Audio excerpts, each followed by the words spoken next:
Hello friends, welcome to our channel. আমাদের চ্যানেলে কিন্তু তোমাদের সবাইকে স্বাগত। তোমরা সকলে জানো যে তোমাদের কিন্তু যুবসাথীর যে ফর্ম, সেটি কিন্তু ফর্ম ফিল আপ টোটাল করে মানে শুরু হয়ে গেছে এবং সেটি করে কিন্তু তোমাদের জমাও দিতে হবে। সেক্ষেত্রে কী কী করণীয় আছে তোমাদের খুব শর্টে এবং খুব ছোট ভিডিওতে বুঝিয়ে দিচ্ছি, যাতে তোমাদের প্রবলেমই না হয় একদম। প্রথমত তোমাদের কিছু কিছু জিনিস দেখিয়ে দিই যেগুলো কিন্তু ভুল করা যাবে না। যদি ভুল করো তাহলে কিন্তু ফর্মটাই পুরো বিকল হয়ে যাবে, আর কোনো লাভই হবে না এই ফর্মের। প্রথমত আপনারা দেখিনি, দেখো বাংলার যুবসাথী যে স্কিমটা আছে, এখানে প্রথমেই লেখা আছে to be filled in English capital letters only, অর্থাৎ ইংরেজি বড় হাতের অক্ষরটি ইউজ করতে হবে। ঠিক আছে, এটা তো প্রথম ক্রাইটেরিয়া।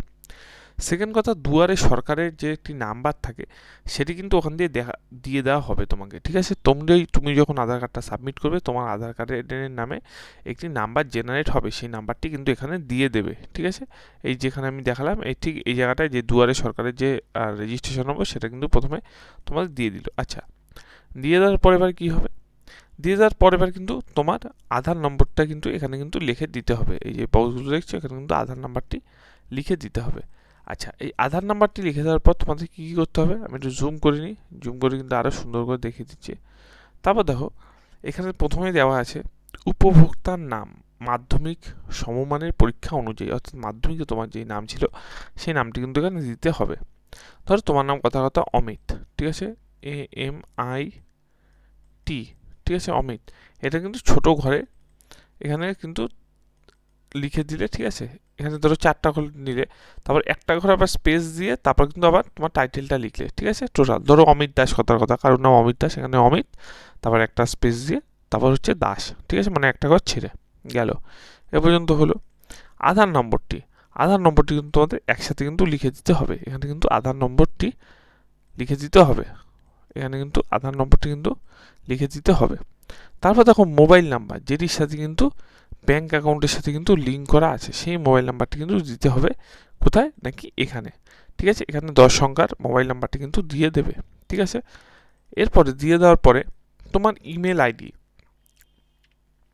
এখন সবারই ইমেল আইডি থাকে, যে যে ইমেল আইডি দেবে অবশ্যই কিন্তু এখানটায় ইমেল আইডিটা তোমরা কিন্তু দিয়ে দেবে। তারপর তোমাদের যদি ইমেল আইডি না থাকে কোনো ব্যাপার না, ইমেল আইডি কিন্তু দিতে হবে না। তারপর তোমার জেন্ডার দিয়ে দেবে, তুমি পুরুষ নাকি মহিলা। তো তুমি যদি পুরুষ হও, পুরুষ দেবে। আর তাছাড়া যদি মহিলারাও পাবে, যাদের 21 থেকে 25 বছরের মধ্যে বয়স আছে তারা পাবে, অর্থাৎ যারা লক্ষ্মীর ভাণ্ডার পায় না। লক্ষ্মীর ভাণ্ডার যদি কেউ পায়, তাহলে কিন্তু তাকে কিন্তু এটা কিন্তু ধরা হবে না। তারপর তোমাদের কিন্তু জন্ম তারিখটা দেবে, এখানে লিখে দেবে। ঠিক আছে, তোমার জন্ম তারিখ কিন্তু 21 থেকে 40 বছরের মধ্যে হতে হবে, এবং এখানে কিন্তু তোমরা কিন্তু জন্ম তারিখটা দিয়ে দেবে।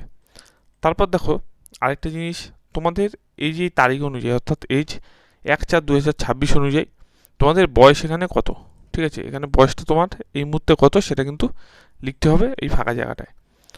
এটুক হয়ে গেলে তারপর কিন্তু আমরা কিন্তু আর আস্তে আস্তে দেখতে পাচ্ছি, এখানে কিন্তু দেখতে পাচ্ছ যে ফাদার্স নেম, অর্থাৎ তোমার পিতার নাম এখানে কিন্তু লিখে দেবে।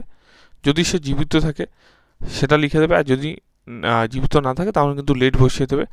তারপর কিন্তু মাদার্স নাম ঠিক সেম এভাবে কিন্তু লিখে দেবে।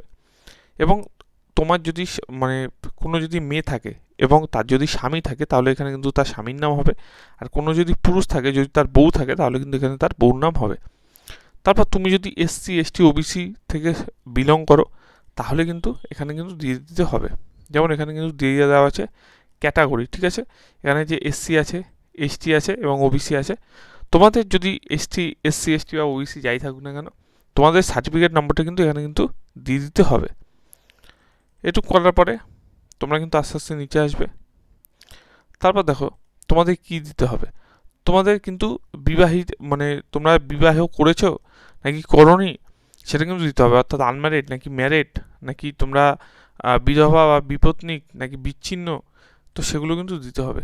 এগুলো দিয়ে দেওয়ার পরে, আর তুমি যদি বিয়ে না করো তাহলে আনম্যারিড দিতে হবে। তো দিয়ে দেওয়ার পরে এখানে আমরা দেখতে পাচ্ছি যে তোমাদের কিন্তু এখানে বাড়ির নম্বর কিন্তু দিতে হবে। ঠিক আছে, এখানে কিন্তু বাড়ির নম্বরটি দিতে হবে। এক সেকেন্ড ধরো, এই যে এখানে কিন্তু লেখা আছে প্রথমে কিন্তু তোমাদের বাড়ির নম্বরটা কিন্তু দিতে হবে। তারপর তোমরা কোন গ্রামে বা শহরে বাস করো সেটা কিন্তু এখানে লিখতে হবে, এবং সেটা কিন্তু লেখার পরে কিন্তু তোমাদের পোস্ট অফিস অর্থাৎ কোন পোস্ট, সেই পোস্ট অফিসের কিন্তু নাম এখানে দিতে হবে। তারপর কিন্তু কোন গ্রাম বা পঞ্চায়েত বা কোন ওয়ার্ডে থাকো সেটা কিন্তু দিতে হবে। তারপর কিন্তু কোন মিউনিসিপ্যালিটি বা পৌরসভা বা কর্পোরেশনের আন্ডারে থাকো সেটা কিন্তু এখানে লিখতে হবে। তারপর কোন পুলিশ স্টেশনের আন্ডারে তোমরা থাকো সেটা কিন্তু এখানে লিখতে হবে। তারপর জেলা, অর্থাৎ তুমি কোন জেলাতে বসবাস করো, তো সেটা কিন্তু দিতে হবে। তারপর তোমাদের পিনকোড কী আছে, তো সেটা কিন্তু তোমাদের এরিয়ার যে পিনকোডটা আছে সেটা কিন্তু এখানে সাইডে বসাতে হবে। একদম ইজি, কিন্তু কোনো অসুবিধা নেই, এখানে কিন্তু বসিয়ে বসিয়ে দেবে। তারপর কিন্তু ডিস্ট্রিক্ট, অর্থাৎ তোমার যে জেলা, ঠিক আছে, সেটা কিন্তু দিতে হবে পিনকোড দিলে। এবং স্টেটটা কিন্তু দেওয়া আছে ওয়েস্ট বেঙ্গল, কারণ এই ভাতাটা কিন্তু শুধুমাত্র ওয়েস্ট বেঙ্গলে পাবে। অর্থাৎ এগুলো হয়ে যাওয়ার পর তুমি দেখো মাধ্যমিক মাধ্যমিক বা সমতুল্য পরীক্ষার বিবরণ, অর্থাৎ তুমি যদি মাধ্যমিক দিয়ে থাকো, তোমার তো মাধ্যমিক না দিলে তুমি পয়সাটা পাবে না।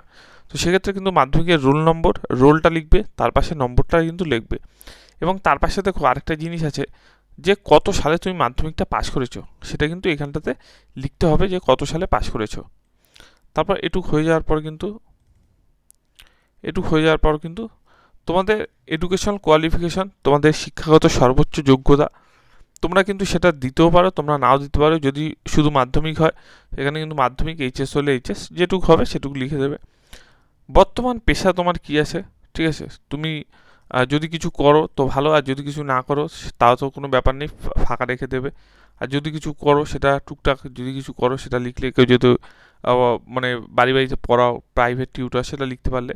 আর কেউ ধরো কিছুই করো না, ঠিক আছে, কেউ ধরো লেবারের কাজ করো, তাহলে এখানে লিখবে ডেলি লেবার। আর কেউ যদি কিছু না করো, কিছুই লিখবে না, ফাঁকা রেখে দেবে। তারপর দেখো এখানে ব্যাংকের নাম, যেটি কিন্তু আসল, যেটি কিন্তু ভুল করলে টাকা পাবে না। তো ব্যাংকের নামটা এখানে লিখলে, ধরো তোমার এসবিআই, এখানে লিখে দেবে এসবিআই, ঠিক আছে। ধরো তোমার কোন ব্রাঞ্চ বা ব্রাঞ্চের পাশে নাম থাকে, সেই ব্রাঞ্চের নামটা এখানে লিখলে। ব্যাংকের অ্যাকাউন্ট নম্বর যেটা থাকবে অবশ্যই এটা ভালোভাবে দেখে নেবে। আইএফসি কোডটা, এটাও কিন্তু এখানে লিখে দেবে। আরেকটি গুরুত্বপূর্ণ কথা, তোমাদের আইএফসি কোড আর ব্যাংকের অ্যাকাউন্ট নাম্বার যদি জেরক্স যেটা দেবে সেটা যদি বোঝা না যায়, তাহলে কিন্তু নিচে জেরক্সের নিচে যেই জেরক্সটা দেবে তার নিচে কিন্তু ব্যাংকের অ্যাকাউন্ট নম্বর লিখে আলাদা করে অ্যাকাউন্ট নম্বরটা আর আইএফসি কোডটা লিখে দেবে, যাতে ওদের যারা করবে তোমার কাজটা তাদের বুঝতে যেন অসুবিধা না হয়।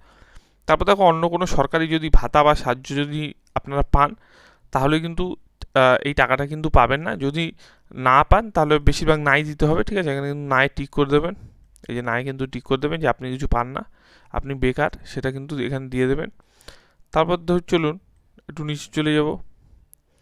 তারপর আপনারা কি কি দিলেন এটা কিন্তু দিতে হবে, যে মাধ্যমিকের অ্যাডমিট কার্ড, ঠিক আছে, মাধ্যমিকের সার্টিফিকেট, মার্কশিট, এগুলো লাগবে, আধার কার্ডের জেরক্স, ভোটার কার্ডের জেরক্স। তারপর দেখো ফার্স্ট পেজ ব্যাংকের বই যে সেটা জেরক্স। তারপর রেজিস্ট্রি কার্ড যদি তোমরা দিয়ে থাকো, জাতি শংসাপত্র, তাহলে দেবে, না যদি দিয়ে থাকো তাহলে দিতে হবে না, কোনো ব্যাপার নেই।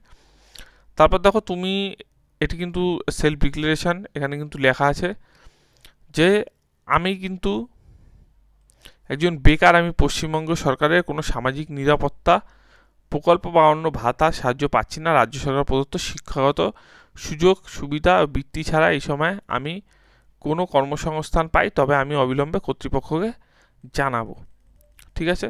তারপর দেখো আরেকটি লেখা, আমার দ্বারা সমস্ত তথ্য এবং নথিপত্র আমি মানে জ্ঞান বিশ্বাস অনুযায়ী তথ্য দিলাম, মানে এটা জাস্ট দিতে হয় তাই দিয়ে সেলফ ডিক্লারেশন, ঠিক আছে, এটা অতটা দরকার নেই।